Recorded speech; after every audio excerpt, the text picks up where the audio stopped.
तो हाँ, last episode जहाँ से खत्म होता है ये एपिसोड एग्जैक्टली उसी जगह से शुरू होता है। और देखो गाइस, मैं बहुत दिनों के बाद वीडियो डाल रहा हूँ, तो प्लीज मैं चाहता हूँ कि आप लोग सपोर्ट करें, शेयर करें, सब्सक्राइब करें। तो हाँ, अगर आप लोगों ने लास्ट एपिसोड को नहीं देखा है, लास्ट 2 एपिसोड मैंने देखा है तो देख लेना। तो लास्ट एपिसोड जहाँ से खत्म होता है एग्जैक्टली उसी जगह से ये एपिसोड शुरू होता है। तो हम लोग इस बार देख पाते हैं फैंग वो जो है वी चैट से कुछ पेमेंट करता है, यानी कि 3-1। और जब वो पेमेंट कर ही रहा था तभी वो अचानक से सोचने लगता है कि उसके पास अभी 3 डिजिट फैमिली फॉर्च्यून है। अभी उसे एक पैसा बनाने का इनकम सोर्स को ढूंढना होगा ताकि वो इस दुनिया में और भी ज्यादा अच्छी तरीके से एक्सप्लोर कर पाए। तब अचानक से उसकी मोबाइल पे एक मैसेज आते हैं जो कि एक वर्क ग्रुप से आते हैं। वहीं पर उसको जो है मैनेजर वू दाई की तरफ से एक मैसेज आता है कि तुम ऑलरेडी अभी आफ्टरनून हो गया है, तुम अभी तक काम पर नहीं आए हो, तुम कितनी ज्यादा दिन इतनी ज्यादा लेट करके आओगे काम पे, और तुमने अभी इस महीने कितनी ज्यादा क्लाइंट को लेकर आए हो, और तुम अभी स्टिल इसके बावजूद भी क्या तुम अभी बोनस और अपना कमीशन चाहते हो। और जैसे यहाँ पर फैंग कमीशन के बारे में सोचते हैं तो तभी उसे एक बात याद आता है, इस बॉडी का जो ओरिजिनल ओनर है वो उसने 6 मंथ एगो यानी कि 6 मंथ पहले एक विला को सेल किया था। लेकिन सेल करने के बावजूद भी, इतने दिन होने के बावजूद भी उसे उसका पैसा बिल्कुल भी नहीं मिला है। वो अभी यही सोचता है कि अगर उसके पास ये पेमेंट आ जाते हैं तो फिर वो अपनी लाइफ का गुजारा कर सकेगा। अभी हम लोग ये भी देख पाते हैं कि फैंग अचानक से उन लोगों को ये मैसेज कर देते हैं कि मैं अभी यहाँ से रिजाइन देता हूँ, मैं अभी सेल्स ऑफिस में बाद में आऊंगा मेरा कमीशन के बारे में बात करने के लिए। ये कहते हैं वो अपनी साइकिल को लेकर बहुत ज्यादा तेजी से एक जगह पर चले आते हैं। जैसे आ जाते हैं वो इस जगह को देखकर थोड़ा सा घबरा जाते हैं क्योंकि सोचता है कि क्या सचमुच ये कोई सेल्स ऑफिस है या कि बहुत ज्यादा डरावनी लगते हैं। उसे कुछ आवाजें सुनाई देते हैं। तभी अचानक से उसके फोन आते हैं। फोन पे कोई बात करता है कि जियोगे, तुम मेरे फोनों को जो है सवाल मतलब जवाब क्यों नहीं दे रहे थे, क्या तुम्हारा कोई भी गड़बड़ हुआ है, यानी कि कोई प्रॉब्लम हुआ है। तो फैंग उसे कहता है नहीं मैं ठीक हूँ, क्या तुम सभी लोग गाइस अभी ऑफिस पर ही हो। तभी उसके साइड से कोई कहता है कि हाँ हम लोग अभी ऑफिस पर ही है, और वो कमीना कुत्ता कमीना वो दहाई वो मुझे डॉजल टाइम ऑफ फोन कर रहे हैं क्योंकि तुम उसकी सवाल नहीं दे रहे हो, मतलब फोन का जवाब नहीं दे रहे थे, और इसी वजह से उन्होंने मुझे बहुत सारे काम दे दिया, इसी वजह से मुझे ओवर टाइम काम भी अभी कर पा रहा है। ये सुनता हुआ फैंग उसे कहते हैं कि ठीक है मैं बाद में तुम्हारे साथ मिलकर बातें करता हूँ। और इसी जगह को देखते हुए वो सोचता है कि ये जो बाइलियो एकेडमी है ये पूरी तरीके से एक मेंटल हॉस्पिटल में बदल गए हैं, और मुझे लगता है कि सभी लोग यहाँ पर इफेक्टेड नहीं हुआ है।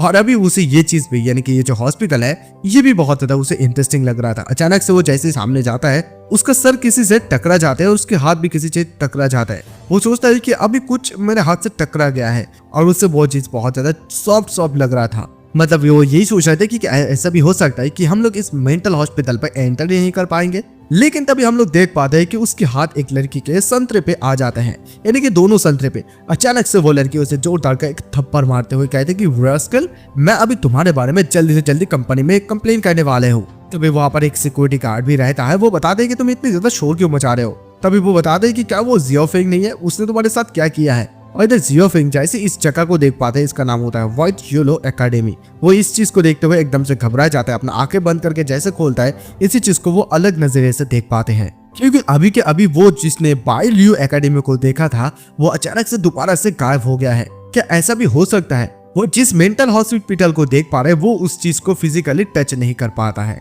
यानी कि तुम उन सारे बात चीजों के बारे में भी सिमिलर चीज कह सकते हो, यानी कि सिमिलर चीज अगर तुम उन लोगों को अगर कुछ नहीं दिखाओगे तो वो लोग तुम्हें कोई भी रिस्पॉन्स नहीं करता है। इसी वजह से और जब कुछ सर्टेन कंडीशन ऐसा मिल खा जाते हैं यानी कि मिल हो जाते हैं तभी ये सारा का सारा चीजें जो है रिएक्ट होता है। वो अपना हाथ को सीधा अंदर की तरफ देता है, एकदम आंखें बंद करके जैसे वो सामने आ जाता है कुछ और भी चीजें उसे दिखाई देते हैं। और फिर वो अंदर जाते ही बहुत सारे रूमों को चेक करने लगते हैं। वो सबसे पहले cafeteria, rest room, activity room और एमटीबी रूम भी जाते हैं जहाँ पर कोई भी लोग नहीं रहे हैं, यानी कि कोई भी चीज नहीं है। लेकिन ये जो अभी वर्ल्ड एरिया में वो आया है यहाँ पर कुछ उसे स्ट्रॉन्ग स्मेल आ रहे हैं खून के। तभी वो अपने हाथ को आगे करता हुआ अंदर चले जाते हैं। जैसे अंदर आ जाते हैं वो किसी को सोते हुए देख पाते हैं, और वो लड़की एक होती है। वो अचानक से कहती थी कि बिग ब्रदर क्या तुम मुझे देख सकते हो, लेकिन फैंग उसे बिल्कुल भी अंदाजा मतलब नजरअंदाज करते हुए आगे की तरफ पास थ्रू हो जाता है। वो कहता है कि यहाँ से निकलना ही बेहतर होगा। जैसे वो और एक जगह पर जाते हैं वहां पर और एक मॉन्स्टर को देख पाते, इसे भी वो अनदेखा करते हुए चले जाते हैं।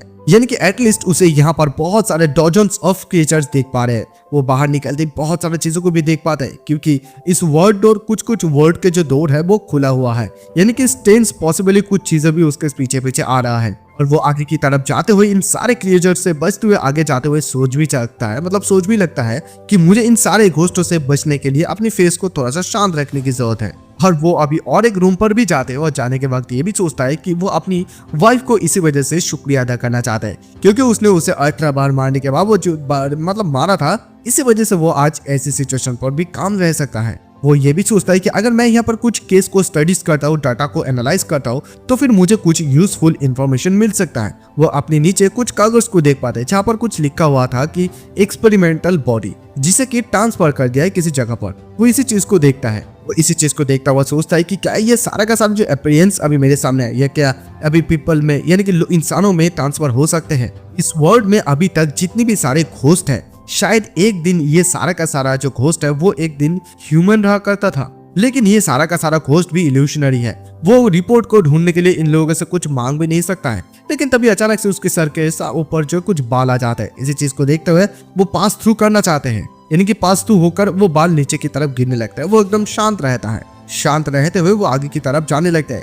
तभी वहां पर जो एक होस्ट उसके सामने आता है। वो कहते हैं कि तुम यहाँ पर आ गए हो, क्या तुम मेरे साथ लाइफ की कुछ मिस्टीरियस चीजों को एक्सप्लोर करना चाहते हो? वो घोस्ट उसे कहते हैं। तो और इधर वो तो सोचने लगता है कि यहाँ पर उसे बहुत सारे क्लू, एविडेंस, बहुत सारे क्वेश्चंस का सवाल, ऐसा बहुत सारे चीजों वो मिल रहा है। तो अभी वो फाइनली यही सोचता है कि ये मेंटल हॉस्पिटल पर भी मुझे बहुत सारा चीज मिल सकता है। तो इसी वजह से वो डायरेक्टर के ऑफिस रूम पर जाने के बारे में सोचता है। तो फिर वो अभी ज्यादा समय नहीं बिताएगा, वो स्ट्रेट डायरेक्टर के रूम पे जाना चाहते हैं। वो सीधा आगे की तरफ निकल जाते हैं। और अभी तक उसे ये भी बात समझ में आ गया है, ये जो मेंटल हॉस्पिटल है अभी सेल्स बिल्डिंग के साथ ओवरलैप्स हो गया है। तो वो इस फ्लोर में जो है, यानी कि फर्स्ट फ्लोर में कोई भी डायरेक्टर का ऑफिस नहीं है। वो अभी अपस्टेयर के बजाने के बारे में सोचता है। जैसे अपस्टेयर के ऊपर जाते हैं, कुछ लोग वहां पर बात करने लगते हैं कि हे फैंग, ये उसके साथ मतलब डील करना इतनी ज्यादा मुश्किल क्यों है? उसे ये भी कहता है कि देखो वू दाई बहुत ज्यादा पागल की तरफ हो गया, तुम्हें उसके साथ बात करना चाहिए। तभी हम लोग वहां पर वू दायोंग नामक लड़के को भी आदमी को देख पाते हैं। वहां पर झाओ हाओ नामक भी एक लड़के को देख पाते हैं।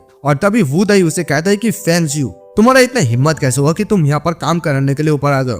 मैंने तुम्हें ऑलरेडी काम से निकाल दिया हूँ मैं तुम्हें। लेकिन फैंग उन लोगों को धक्का देकर हुआ आगे की तरफ जाने लगता है, क्योंकि अभी उसका एक ही मोटिव है कि उसे सेकंड फ्लोर की तरफ जाना है। जैसे उसे वो धक्का देकर इग्नोर करते हुए जाता है उदय को, वो उदय चिल्लाता हुआ कहते कि हे तेरा इतनी हिम्मत कैसे हुआ कि तूने मुझे धक्का दिया? क्या तू अपना दिमाग खो बैठा है? तू क्या करने वाला है? मैंने तुझे आने के लिए मना किया, तू थर्ड फ्लोर में कैसे जा सकता है? अभी के अभी रुक जा, मैंने तुझे ऑलरेडी निकाल दिया गया है, तू नीचे आ जा, तुम अभी के अभी मेरे साथ आओगे, तुम रुको वहां पर। लेकिन वो बिल्कुल भी उन लोगों की बात को नहीं सुनता है। वो सीधा आगे की तरफ चले जाते हैं और फैंग आगे की तरफ जाते हुए उसे डायरेक्टर का ऑफिस भी उसे मिल जाता है। तो गाइस आज के एपिसोड का एक्सप्लेनेशन यहीं पर खत्म करते हैं। अगर अच्छा रिस्पॉन्स आता है तो मैं जरूर से जरूर बड़े लॉन्ग वीडियो लाऊंगा। तो ख्याल मिलेंगे नेक्स्ट एपिसोड में, तब तक के लिए बाय।